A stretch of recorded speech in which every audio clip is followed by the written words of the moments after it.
Former Tucson police detective fired for his connection to an illegal massage business says the public heard only half the story. Martin Walker was one of 5 police employees fired last July after an internal affairs investigation revealed that they had been customers at illegal massage parlors. 9 Your Side's Ricky Mitchell spoke exclusively to Walker, who says he never did anything illegal and he does not believe he should have been fired. Martin Walker spent 13 years in law enforcement, the last decade at Tucson Police. In April of last year, he was called into the Internal Affairs Office.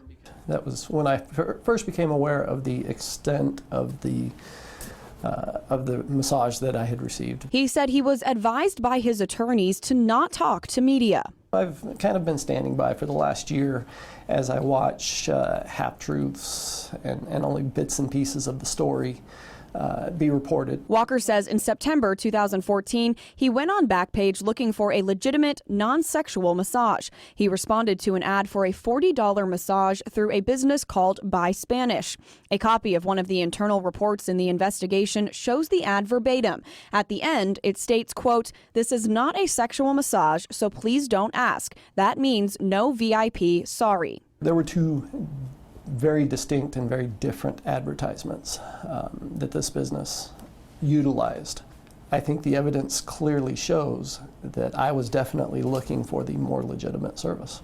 Walker admits that there were several red flags during the massage, red flags that he did not report to the department. I was obviously wrong. It was a poor decision. Had I had better knowledge of the extent to which this business was operating, I think I would have had no choice. Absolutely, it's something that should have been reported. Walker says his chain of command saw his lack of reporting those red flags as the ultimate violation. But internal police documents show 4 out of 6 members in his chain of command only recommended Walker receive a suspension, not a termination.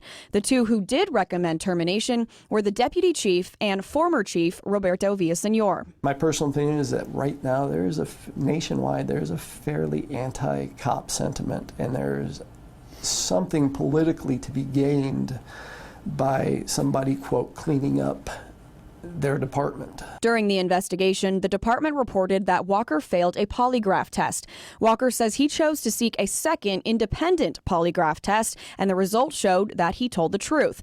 But Walker says the department wouldn't allow that second polygraph test to become evidence in the investigation. They said they didn't have time to substantiate the test, along with other points he had written in a letter. I think that the desired outcome of this entire investigation was reached long before the investigation started, and I think everything that was done. Walker says he knows people may not believe him, but he hopes by sharing his story he can reach the people who never got to hear his side. I'm sure when they saw my picture on the news were in shock, and maybe some of them haven't reached out to me because they, out of respect or fear that they might offend me.